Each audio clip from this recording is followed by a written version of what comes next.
Then he said to me, Son of man, eat what you find, eat this scroll, and go, speak to the house of Israel. So I opened my mouth, and he fed me this scroll. He said to me, Son of man, feed your stomach and fill your body with this scroll which I am giving you. Then I ate it, and it was sweet and as honey in my mouth.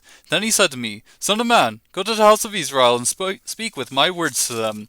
For you are not being sent to a people of unintelligible speech or difficult language, but to the house of Israel, nor to many peoples of unintelligible speech or difficult language, whose words you cannot understand. But I have sent you to them who should listen to you. Yet the house of Israel will not be willing to listen to you, since they are not willing to listen to me.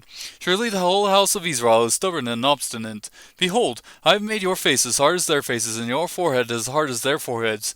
Like emery harder than flint, I have made your forehead. Do not be afraid of them, or be dismayed before them, though they are a rebellious house. Moreover, he said to me, Son of man, take into your heart all my words which I will speak to you, and listen closely. Go to the exiles, to the sons of your people, and speak to them and tell them, whether they listen or not. Thus says the Lord God. Then the Spirit lifted me up, and I heard a great rumbling sound behind me. Blessed be the glory of the Lord in his place.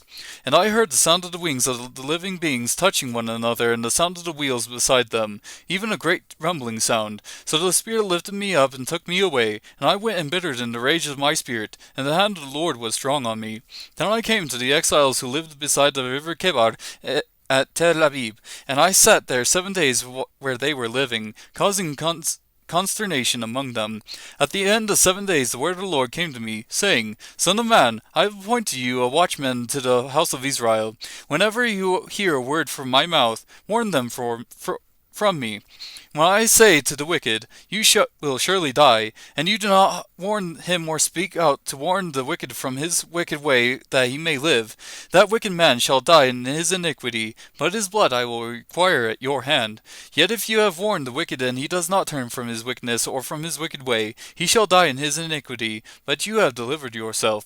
Again, when the righteous man turns away from his righteousness and commits iniquity, and I place an obstacle before him, he will die. Since you have not warned him, shall die in his sin, and his righteous deeds which he has done shall not be remembered, but his blood I will require at your hand.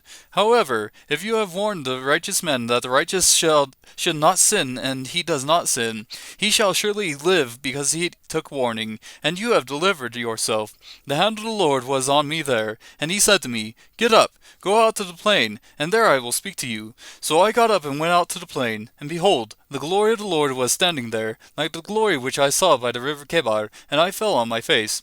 The Spirit then entered me and made me stand on my feet, and he spoke with me and said to me, Go, shut yourself up in your house. As for you, son of man, they will put ropes on you and bind you with them, so that you cannot go out among them.